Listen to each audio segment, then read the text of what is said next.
After 7 years together and 4 years of marriage, Sarah found herself staring at divorce papers.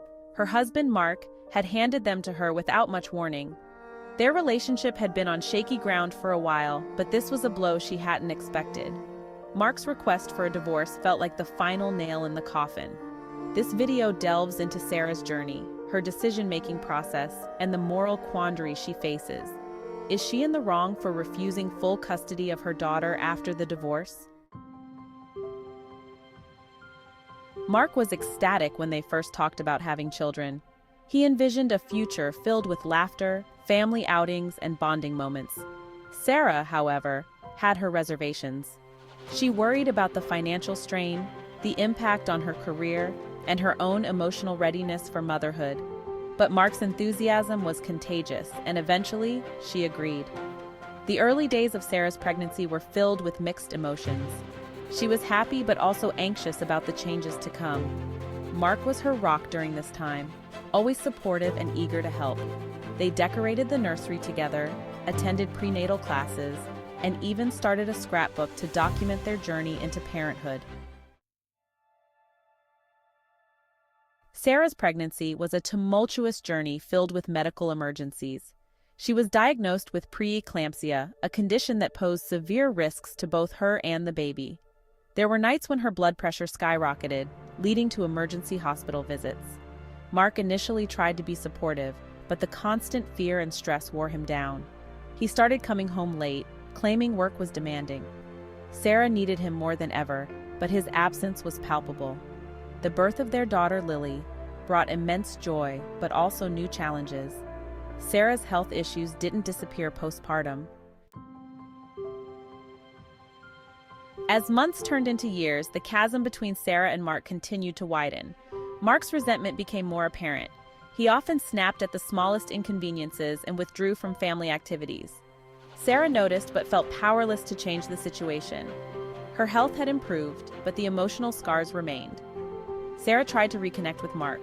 She suggested counseling and planned date nights, hoping to rekindle the spark they once had. Mark agreed to some of these efforts half-heartedly, but the tension was always there. It felt like they were going through the motions rather than genuinely trying to mend their relationship. The morning Mark served the divorce papers, the air felt thick with unspoken words. Sarah's hands trembled as she held the documents. She felt a mix of shock, anger, and an odd sense of relief. Needing time to process, Sarah decided to leave for the weekend. She packed a small bag and drove to her sister's house, a few hours away. Her sister Emily welcomed her with open arms, offering a shoulder to cry on and a listening ear. They spent the weekend talking, reminiscing about their childhood, and discussing Sarah's next steps. During this time, Sarah reflected on her fears of single motherhood. By Sunday evening, Sarah had reached a decision. She would return home and face Mark, but she would not agree to full custody. When Sarah returned home, Mark was waiting. The tension in the room was palpable. She took a deep breath and started the conversation. She explained her decision not to take full custody, emphasizing her fears and health struggles. Mark listened, his expression a mix of anger and disbelief.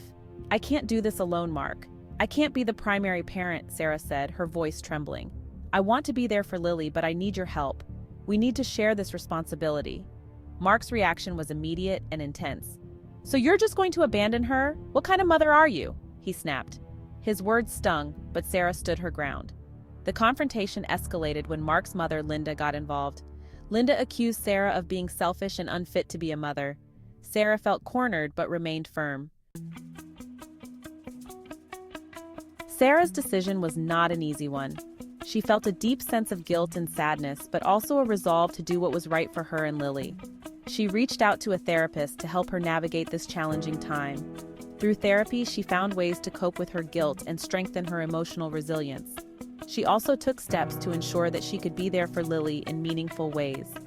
Weekends at the park, movie nights, and art projects became part of their routine. Sarah wanted Lily to know that she was loved and cared for, even if she wasn't the primary parent. Sarah also worked on improving her relationship with Mark. As Sarah navigated this new chapter of her life, she often found herself reflecting on her decisions. The question that haunted her was, "Am I the asshole?" She knew that her decision was unconventional and that it came with a lot of judgment from others, especially from Mark and Linda. But deep down, Sarah believed she was doing what was best for Lily. She had to consider her own well-being to be the best parent she could be. Sarah found solace in talking to other single mothers and parents in similar situations. Their stories and support helped her realize that she was not alone. Ultimately, Sarah knew that her love for Lily was unwavering,